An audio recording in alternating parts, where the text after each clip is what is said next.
My name is Harrison Swells, and this is A Different Direction. Not to be confused with the 60s film star of the same name, Steve McQueen is a powerful filmmaker that uses his humanism as a vehicle to tackle larger political issues. Whether it is the IRA Hunger Strike, slavery in America, or the West Indian community that he grew up in during the 70s and 80s, his striking imagery leaves a true impact on the viewer.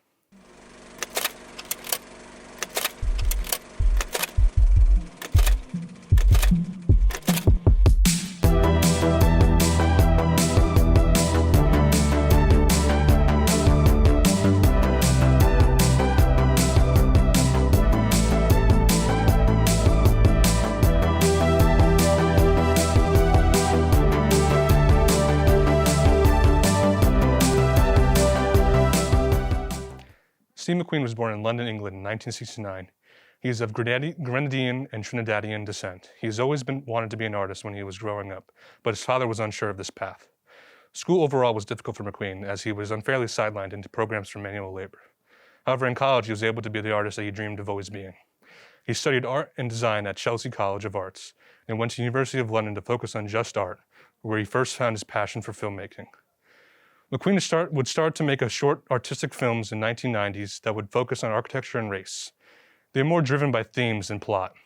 It wouldn't be in 2008, at the age of 39, he would make his first feature film, Hunger. Set in 1981, the film stars Michael Fassbender as Bobby Sands, an IRA prisoner who went on a hunger strike to protest against England's control of Northern Ireland. It is a relentless film that refuses to look away from its subject and gives him the justice and representation he deserves as a political activist. Fassbender's physical transformation as he went on a 900-calorie-day diet for 10 weeks to prepare for the role.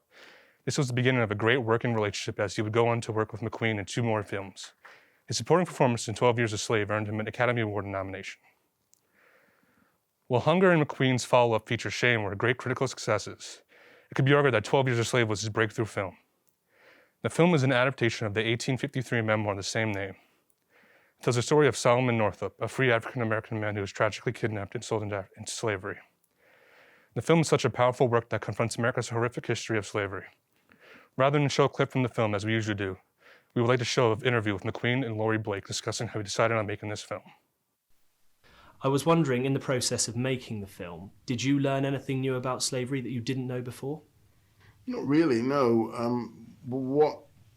The thing that actually was the thing that for me was very important was Solomon Northup, his story that I didn't know before.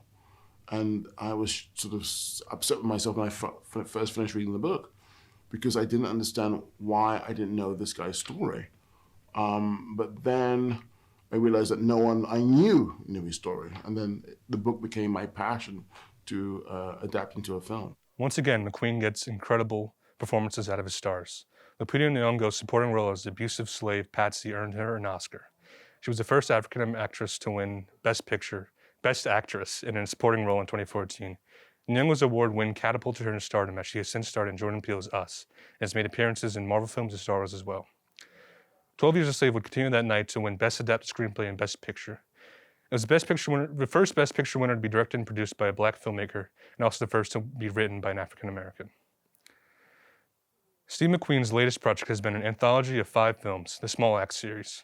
It shares a central location, London's West Indian community, and spans the late 1960s and early 80s. This is the time where McQueen grew up. However, the films, for most part, are not biographical.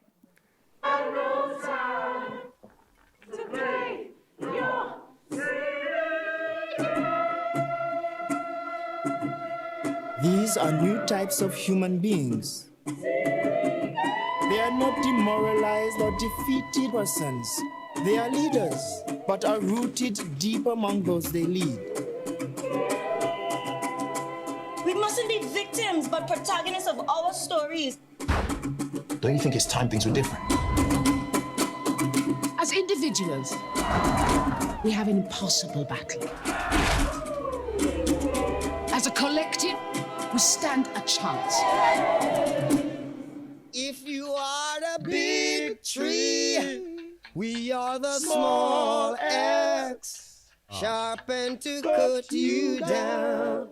The first installment, Mangrove, is a phenomenal alternative for those who were underwhelmed by the trial of the Chicago 7. The Mangrove was a Caribbean restaurant that served as a commonplace for the neighborhood until it was unfairly harassed by police officers. This targeting of black-owned businesses led to rallies against police conduct until the protest is provoked into violence. The Mangrove Nine, as they were labeled, stood trial against the Metropolitan Police Department. This was a monumental case that was the first judicial acknowledgement of the racial prejudice in Metropolitan Police. The second Small Axe film was the opening night feature of the New York Film Festival, Lovers Rock. It is the most widely seen in the series thanks to its direct 70-minute runtime and phenomenal atmosphere it evokes. The film follows the setup of occurrences of a reggae house party in West London. The film is less about politics, race, and discrimination, but a beauty that can exist in life outside of pain. Angelica Bastien of Vulture.com put it best: a transfixing of romance, not just between the two characters at its center, but one about the beauty of the human body, the succor of an energetic party, and the possibilities and hush of a night.